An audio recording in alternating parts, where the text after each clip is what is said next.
Iglesia Soldados de Jesucristo presenta Caminando a la Excelencia, vidas transformadas por el poder de la palabra. Bienvenidos. El Espíritu de Dios nos hable entonces en esta tarde. Les invito a que abramos nuestras Biblias en 1 Corintios capítulo 3, pero no sin antes darle la bienvenida a quienes nos visitan en nuestro canal de televisión.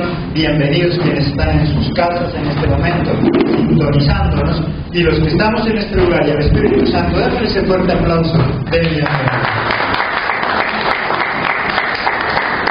1 Corintios capítulo 3 y nuestro tema de hoy: sin servicio no sirves.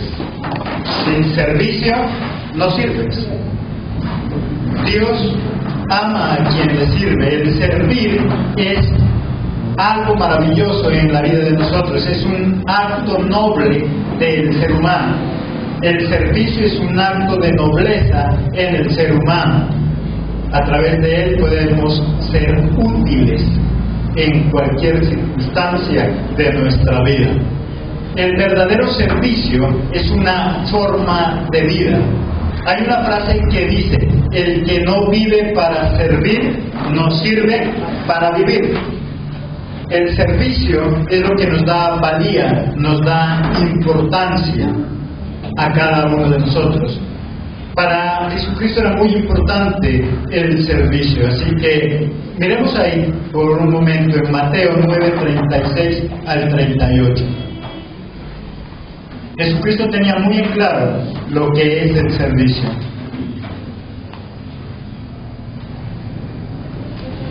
Mateo 9:36 al 38. Y al ver las multitudes, tuvo compasión de ellas, porque estaban desamparadas y dispersas, como ovejas que no tienen pastor. Entonces dijo a sus discípulos: a la verdad la mies es mucha, mas los obreros son pocos. Cuando hay mucho trabajo, sabemos que asimismo los que colaboran son pocos. Y aún en el tiempo de Jesús. Pero él, ¿qué era lo que quería decir? Aunque somos pocos, pero queremos hacer la voluntad del Padre. Aunque somos pocos, pero queremos servir de todo corazón. Aún Jesucristo encontraba que el trabajo que él tenía era en abundancia, pero lo que eran pocos eran quienes estaban dispuestos a servir. Porque el servir es un don, un privilegio, algo maravilloso que a cada uno de nosotros nos hace importantes y nos da valía. Jesús mostró con su ejemplo que el servir es lo que le da sentido a nuestra vida. Miremos ahí también en Mateo capítulo 20, versículo 28.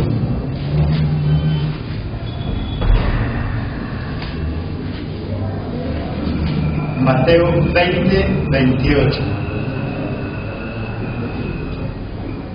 Como el Hijo del Hombre no vino para ser servido, sino para servir y para dar vida en rescate por muchos. Porque Jesús dice que vino a qué? No a que le sirvan, sino a servir, mostrándonos Él que a través del servicio es que nosotros podemos ser útiles en cualquier área de nuestra vida. Nadie puede ser útil, ni nadie puede ser recordado por algo, a menos que sea capaz de servir. ¿A quién recuerda usted más en su vida? ¿Aquella persona que nunca se prestó para servir en algo, o aquella persona que por algún motivo le gustaba servir? El servir marca la diferencia de una persona. Jesucristo dice: porque yo no vine a que me sirvan, yo vine a qué, dice él, a servir, a prestar su vida en servicio a los demás, a ser útil para los demás.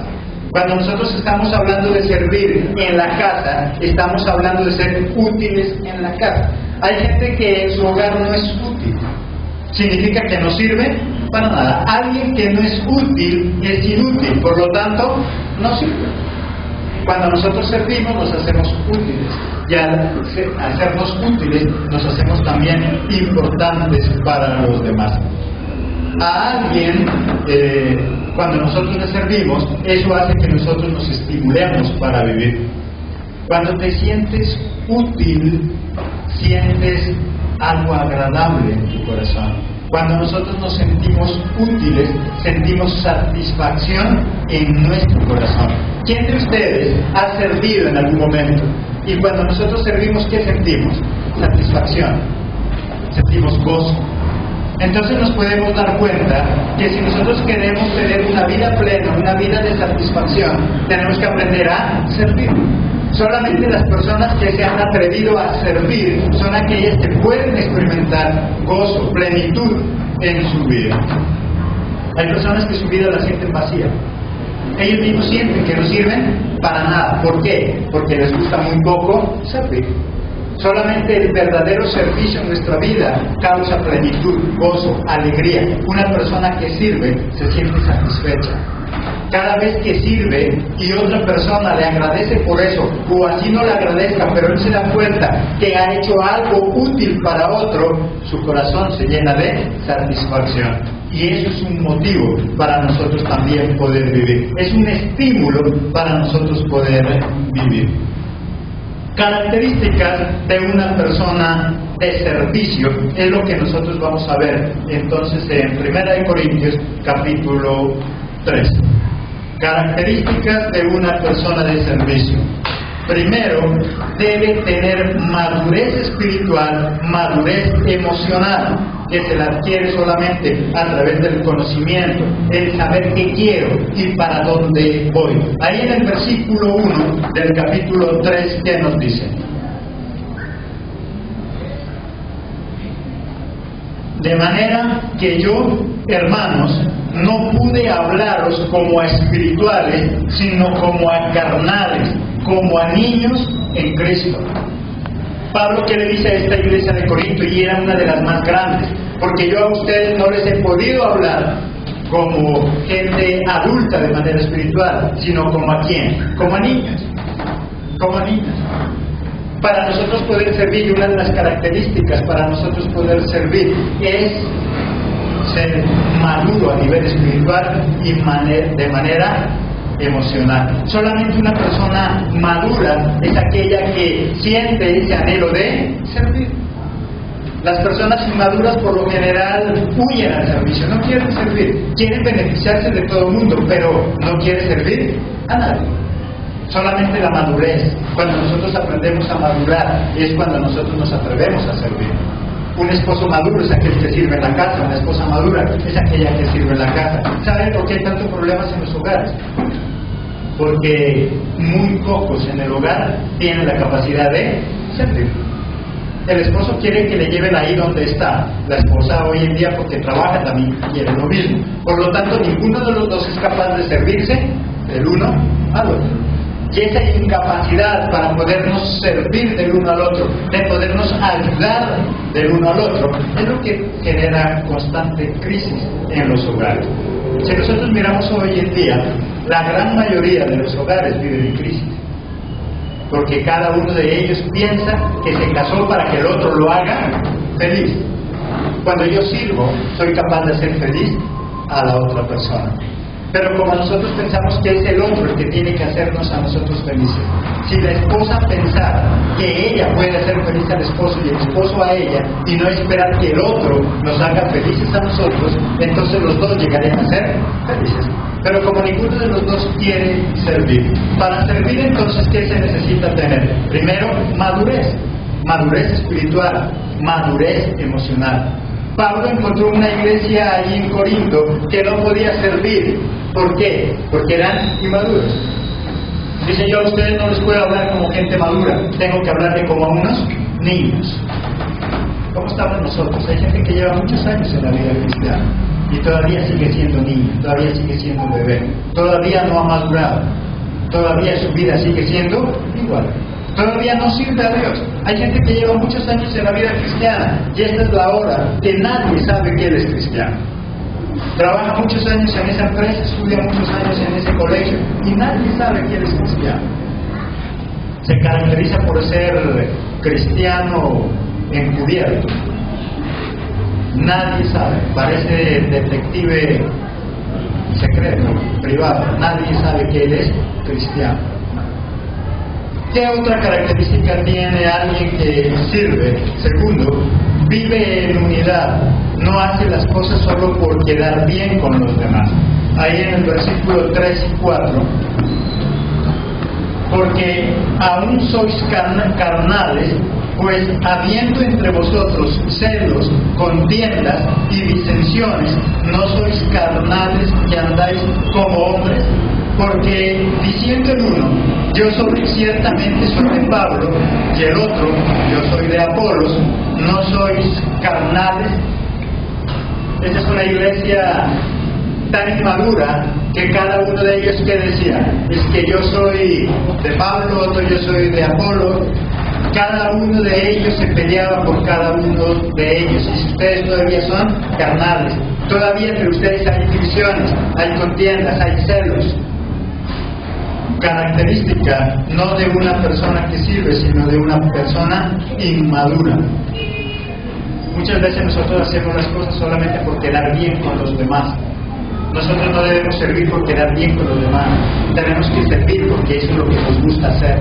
Porque sabemos que en el servicio está el deleite para poder vivir.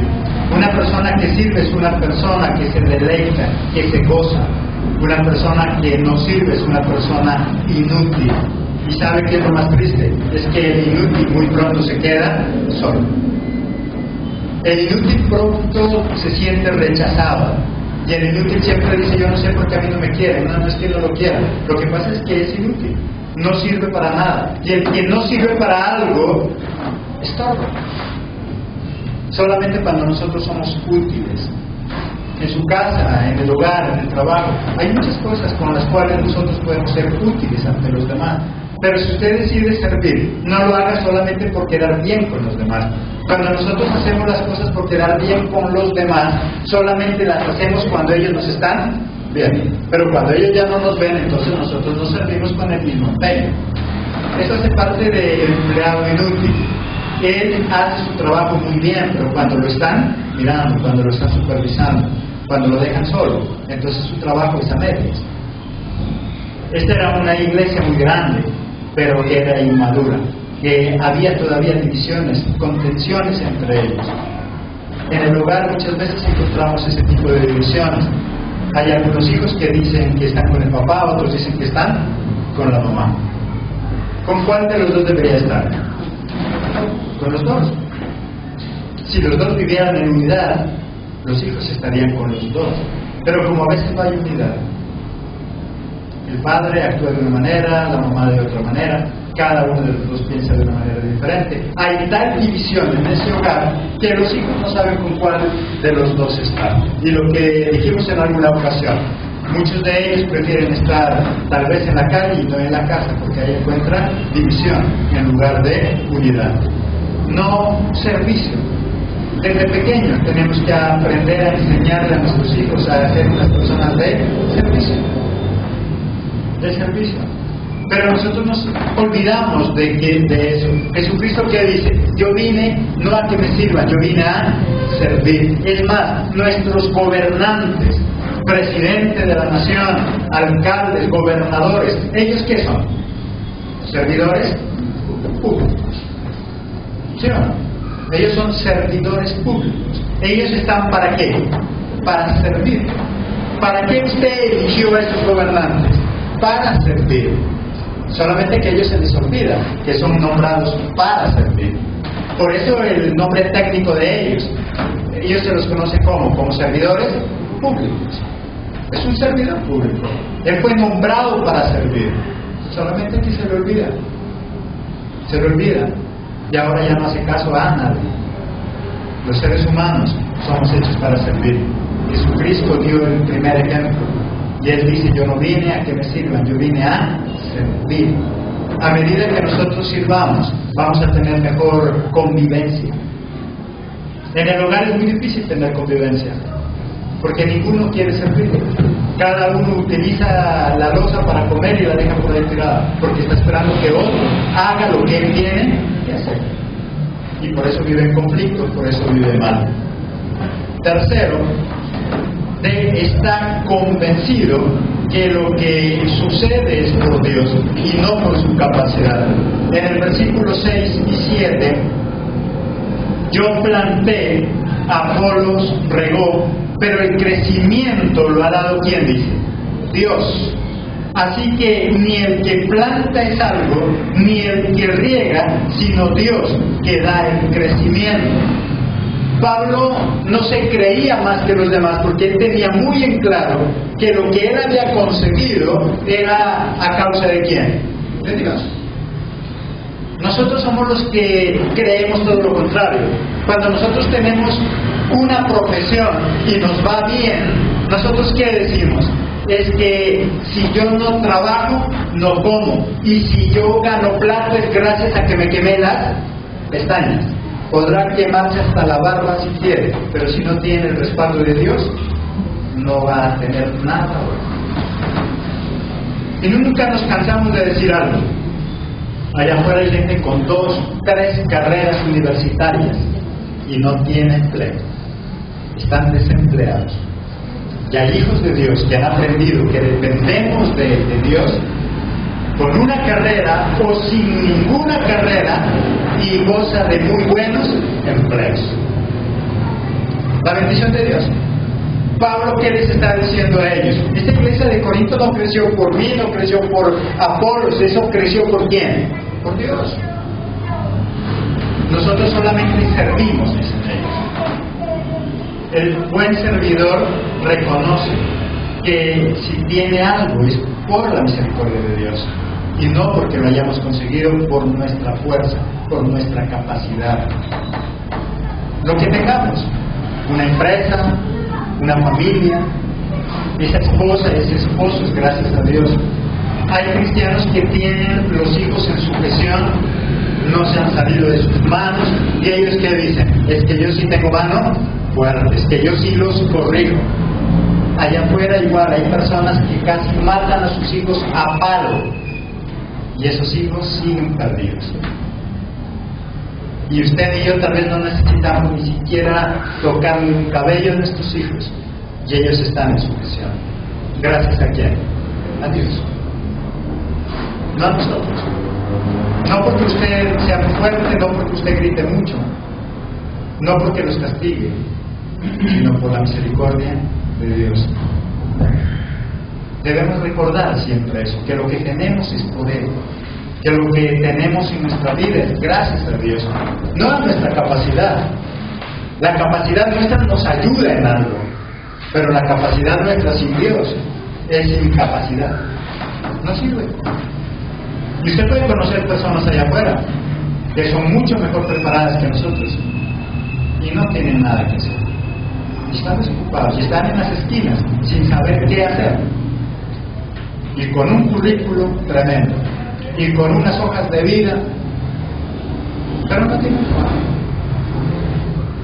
Y hay hijos de Dios que es más, se da el lujo de decir yo de eso no sé nada, y que le dicen venga yo le enseño y trabajo, porque todo eso proviene de quién, de Dios.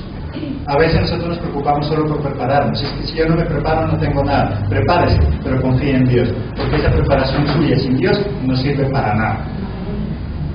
Es que yo me preocupo por dejarle a mis hijos un buen futuro, dejarles mucho dinero. Ese dinero sin Dios se acaba. Es Dios quien hace las cosas por nosotros. Cuarto, una persona de servicio se gana la recompensa, no la mendiga. Él se gana lo que hace con su esfuerzo. Ahí en el versículo 8, ¿qué dice? Y el que planta y el que riega son una misma cosa, aunque cada uno recibirá su recompensa conforme a su labor. El que siembra, el que recoge son lo mismo, pero cada uno recibirá su recompensa de acuerdo a su labor, de acuerdo a su trabajo. Dios es el que hace todo, pero igual nosotros también tenemos que hacer nuestra parte. Es más, Dios es mucho más exigente que cualquier empresario del mundo. Después volvemos a donde estamos. Busquemos ahí en Lucas 17:10. Lucas 17:10.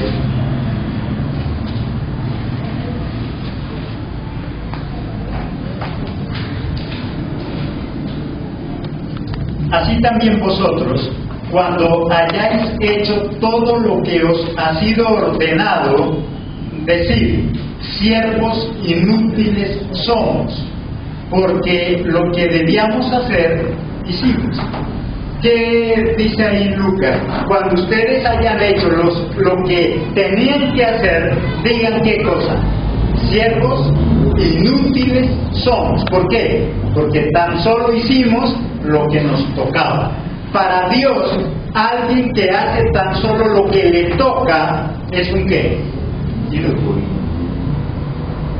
Para Dios, alguien que hace tan solo lo que le toca es un inútil. Porque Dios está acostumbrado a exigirnos caminar una milla extra, a hacer más de lo que nos toca. Si para Dios el hacer tan solo lo que le toca es ser inútil, ¿cómo será cuando nosotros no hacemos ni siquiera lo que nos toca? ¿En qué concepto nos tendrá Dios entonces? Si para Dios un inútil es aquel que hace tan solo lo que le toca. Mire que los conceptos son muy diferentes a nosotros los humanos. Para nosotros alguien que hace muy bien lo que le toca es que es muy inútil, muy útil, muy bueno. Pero para Dios esa persona tan solo es un inútil, porque eso es lo que le tocaba hacer. Para nosotros cuando tenemos un empleado o nosotros somos empleados y nos dicen que trabajemos de 8 de la mañana a las 12 de la mañana, y nosotros llegamos a las 8 en punto y salimos a las 12 en punto, nosotros decimos que es un empleado ¿qué? ¿Bueno o malo? Bueno, pero para Dios ¿qué sería? ¿Bien? Porque Él está haciendo tan solo lo que le toca. Para eso le están pagando.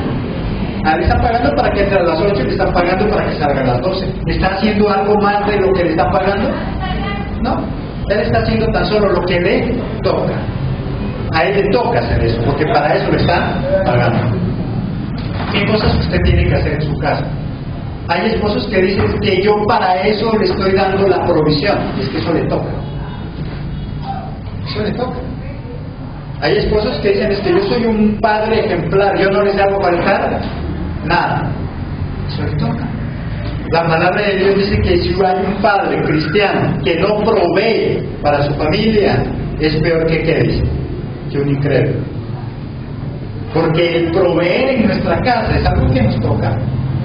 Por lo tanto, para yo marcar la diferencia, debería hacer algo más que eso. Si usted es el que provee, bueno, entonces ahora haga algo más.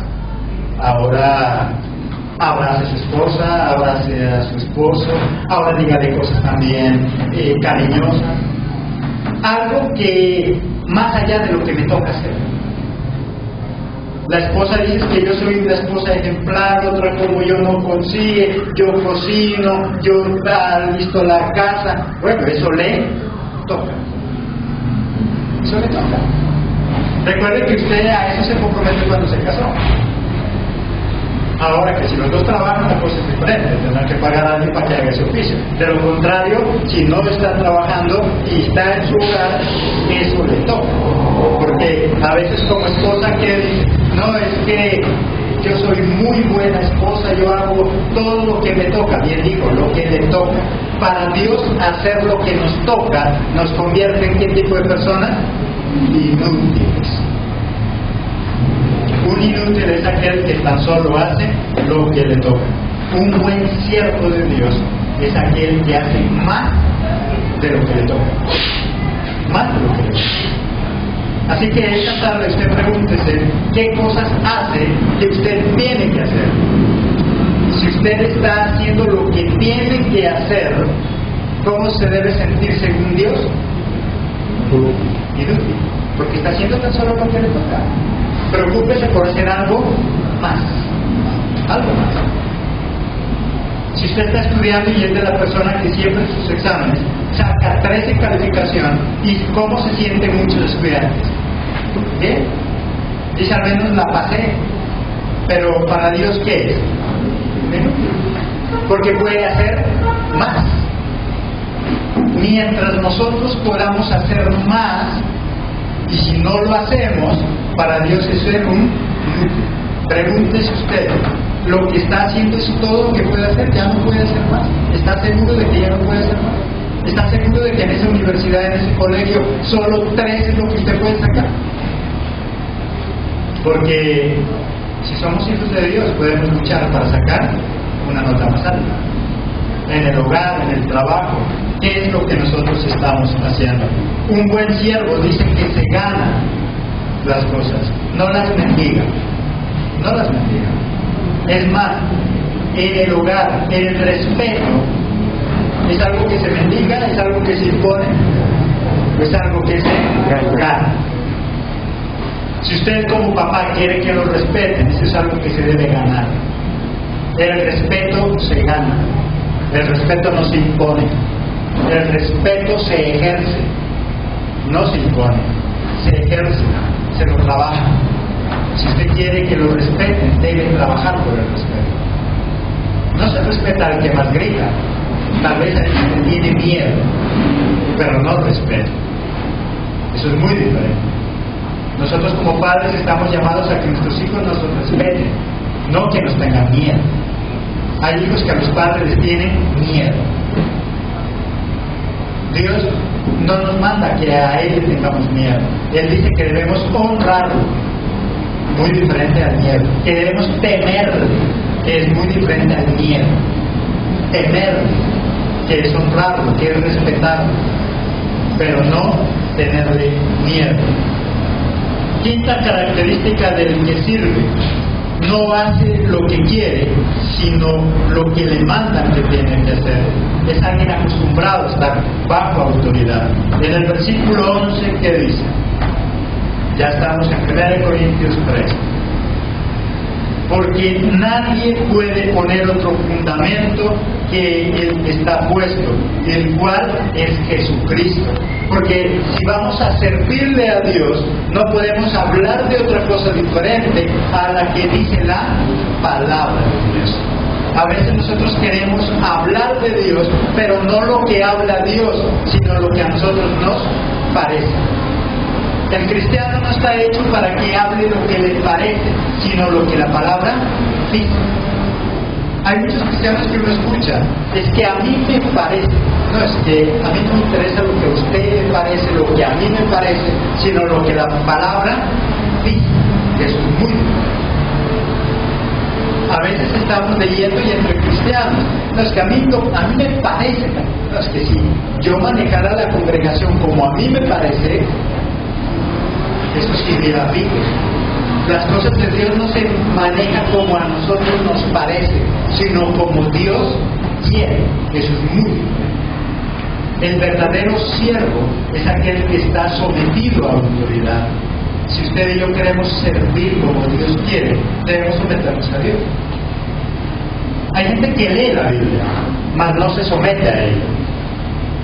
Recuerde lo que dice en Santiago 4, que ¿quién puede creer? Dice, cualquiera. Hasta los demonios creen. Los demonios creen en Dios. ¿Cuál es la diferencia entre un cristiano que cree en Dios y un demonio que también cree en Dios? La obediencia. Los demonios creen en Dios, saben de Dios, pero no le obedecen. Y si yo digo que creo en Dios, pero no le obedezco, no me someto a su palabra, me estoy pareciendo a quién? Al diablo. ¿Cierto? Porque el diablo dice que cree en Dios. Y además de creer, ¿qué dice que en Santiago? Tiembla. Los demonios creen en Dios y tiemblan. Nosotros los cristianos muchas veces no creemos en Dios y mucho menos temblamos. El demonio, ¿por qué él tiembla? Porque él sabe que Dios lo castiga. El cristiano, ¿por qué no tiembla? Porque piensa que Dios ya no castiga. ¿Qué va a temblar? Los demonios tiemblan, pero porque ellos saben cuál es su fin. El cristiano solo cree en un Dios de amor, en un Dios proveedor, pero no piensa que Dios castiga. No, Dios es bueno, ¿el que va a castigar? El demonio sí sabe que castiga, por eso es diablo. El cristiano ya piensa que Él no castiga, por eso ya no temblamos. Esa es la gran diferencia. Séptimo punto, séptima característica de alguien que sirve: se cuida para Dios. Un verdadero siervo se cuida para Dios. Ahí en el versículo 16, ¿qué dice? ¿No sabéis que sois templo de Dios y que el Espíritu de Dios mora en vosotros? Y si yo sé que Él mora en mí, entonces ¿yo qué debo hacer? Cuidar. Eso pasa en las cosas seculares. No sé si a usted le pasaba. Cuando alguien importante para usted le dice que lo va a ir a visitar a su casa y que se va a quedar un día ahí, ¿qué hacemos con la casa? Esa casa la volteamos patas arriba, barremos, limpiamos, ya hay que hacerle el mejor aseo. ¿Por qué? Porque va a ir alguien a visitarnos. Y decimos que nuestro cuerpo es templo de ¿quién? Del Espíritu Santo, y no nos importa nada. La casa física la arreglamos cuando tenemos visita. Hay personas que se le hace el aseo normal, pero cuando sabemos que va a venir una visita especial, ese día el aseo también es especial. Ese día inclusive hasta la pintamos la casa. La arreglamos porque sabemos que es una visita especial.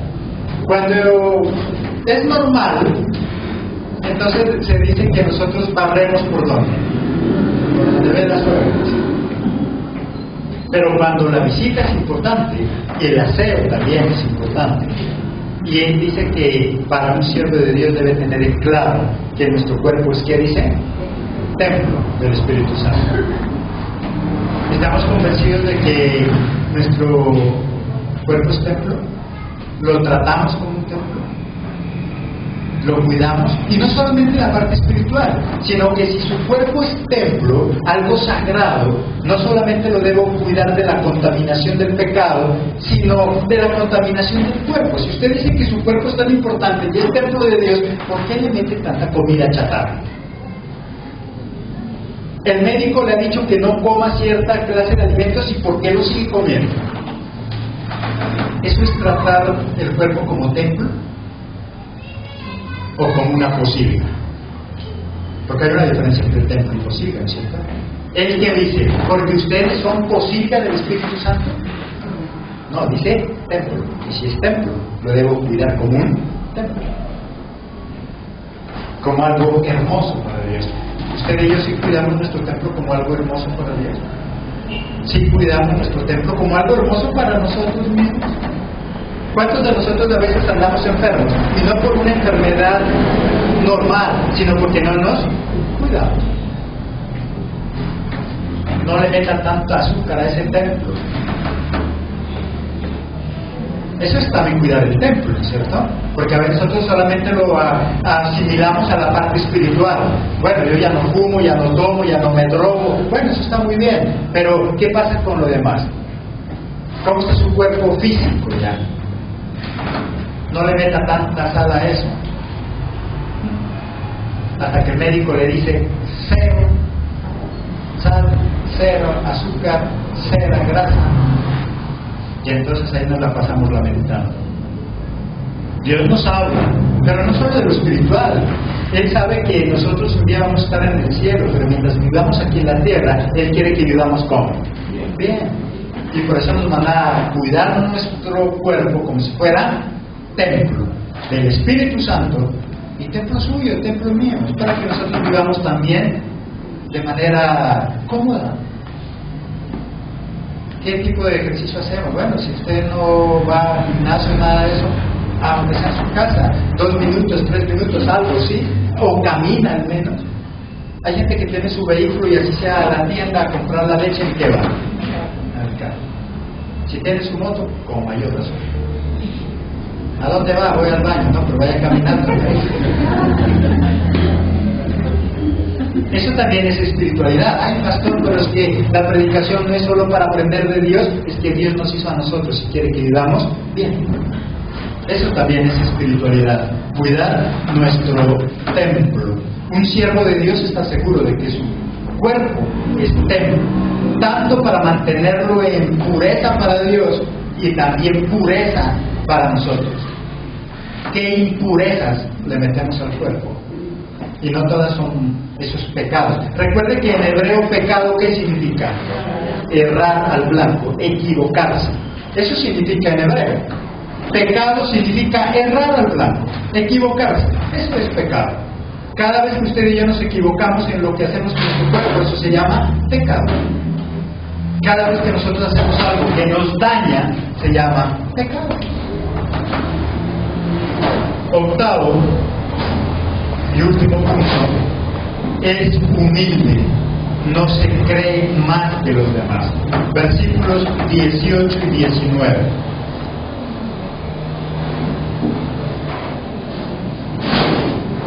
Nadie se engañe a sí mismo. Si alguno entre vosotros se cree sabio en este siglo, hágase, ¿qué dice? Ignorante, para que llegue a ser sabio. Si usted se cree muy sabio, ¿qué dice? Hágase ignorante para que llegue a ser verdadero sabio. Porque la sabiduría de este mundo es insensatez para con Dios, pues escrito está: Él prende a los sabios en la astucia de ellos. Si usted se cree muy sabio, hágase ignorante para ser verdaderamente sabio. ¿Sabe cuál es el ignorante? Aquel que cree que se la sabe todas. Por eso ya no crece, por eso ya no avanza. Por eso con lo poco que sabe, con eso se mueve. Porque según él, se la sabe todas. El verdadero inteligente es aquel que cree que todos los días aprende algo nuevo. El verdadero inteligente es aquel que sabe que se muere y nunca terminó de aprender. Todos los días algo aprendemos. El ignorante dice: no, eso ya me lo sabía. No, es que eso yo ya me lo sé. Y por eso se queda ignorante. Y por eso no crece. ¿Para dónde va a crecer si dice que ya se las sabe todas? El que dice que ya llegó a la cima, ¿para dónde sigue avanzando? ¿Sigue avanzando cuando ya llegó a la cima de la montaña? ¿Ahora qué le queda? Bajar, retroceder. El que dice que ya se las sabe todas va en retroceso. El que piensa que algo tiene por aprender, cada día aprende más y eso lo convierte en sabio. ¿Qué dice Pablo ahí? El que se cree sabio, ¿qué dice? Considérese mejor que ignorante, para que de verdad pueda ser un sabio. Si usted ya tiene la vasija llena, cuando usted va a pedir algo, ¿qué le alcanza ahí? ¿Algo nuevo le alcanza? Sí, está llena. Si yo quiero que en mi cabecita cada día llegue más sabiduría, debo dejarle un espacio. Si usted cree que ya se las sabe todas, ya su cabeza está llena. Por lo tanto, ahí ya no le entra nada más. Debo dejarle un espacio. Debo creer que cada día aprendo. Aprendo de la naturaleza, aprendo de los animales, aprendo de lo que pasa allá afuera, aprendo de un niño, aprendo de cualquier persona. La persona inteligente aprende de todo el mundo. La persona inteligente aprende de un amigo. El ignorante no aprende de nadie. Total, él dice que ya se la sabe todas. Y por eso cada vez vive peor. Y cada vez habla sandeces. Porque cree que ya se la sabe todas. ¿Qué debemos ser para ser unos verdaderos siervos de Dios? Unos verdaderos servidores humildes. Y humilde no significa rebajarse ante los demás. Humilde significa reconocer nuestras debilidades, nuestras limitaciones. Una persona humilde es aquella que reconoce que tiene limitaciones, que hay cosas que no conoce, que hay cosas que necesita aprender, que hay personas que le pueden ayudar. La persona sabia e inteligente es aquella que sabe que hay otros que le pueden ayudar. El ignorante cree que se las sabe todas, por eso siempre la ampara. Y cuando ya le llega alguien a decir: ¿y qué fue que hizo eso? No, esto me salió mal, esto no me sirve. Me hubiera preguntado, dice el otro. Yo sé eso. Pero como él creyó que se las sabía todas. ¿Se daña el televisor? No, eso funciona así, ¿no? Sí, le está funcionando con un golpe, pero algo está fallando. Mejor llévelo a un técnico. Que a veces uno piensa que como a nosotros nos funcionan las cosas a las patadas, así es que deben funcionar. Y no sé si le ha pasado. Hay gente que ese televisor no le prende, le da un golpecito y la si ve que prende. Sí, pero eso no es lo correcto. Mejor asesórese de alguien que sí sabe. Para Pablo eso es ser, ¿qué dice? Sabio. A eso es que él cuando dice eso, volvámoslo a leer ahí, el 18 y el 19. Nadie se engaña a sí mismo. Si alguno entre vosotros se cree sabio en este siglo, hágase, ¿qué dice? Ignorante, para que llegue a ser sabio. Si alguien se cree sabio, hágase ignorante. ¿Qué quiere decir? ¿Bruto? No. Si alguien se cree sabio, hágase ignorante. Entienda que hay limitaciones y que hay otras personas que pueden saber más que usted con respecto a eso.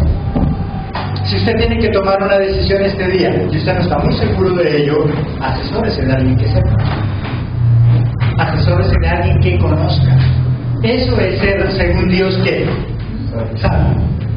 Eso es lo que él está diciendo. Si alguien se cree sabio, hágase, ¿qué dice? Ignorante. ¿Qué quiere decir? Reconozca que hay otros que saben lo que usted no sabe. Hay otros que se capacitaron en eso, hay otros que se especializaron en eso. Entonces, sea sabio. Eso es ser sabio. A eso se refiere Pablo. Si usted es de los que se las cree saber todas, sea sabio. Y reconozca que tiene límites y que hay cosas que no se las sabe y que es mejor asesorarse para que le vaya bien. Hay gente que negocio, que emprende, negocio que quiebra. ¿Por qué? Porque nunca se asesora de alguien que sabe. Hay gente que cree que para montar su negocio tan solo hay que tener dinero. Y resulta que no. También debería tener algo de conocimiento. El dinero sin conocimiento no sirve de nada. No sirve de nada. Seamos sabios para hacer las cosas. El corazón de los demás no se los puede conquistar a la fuerza. El servicio hace que encontremos gracia delante de los demás. El servicio abre puertas y genera oportunidades. Solamente una persona servicial siempre tendrá las puertas abiertas en cualquier lugar. Amén. Amén. Abre la gloria a su Padre maravilloso. Iglesia Soldados de Jesucristo presentó Caminando a la Excelencia. Vidas transformadas por el poder de la palabra. Míranos todos los jueves a las 6 de la tarde y todos los domingos a las 9 de la mañana y 11 de la mañana. Te esperamos.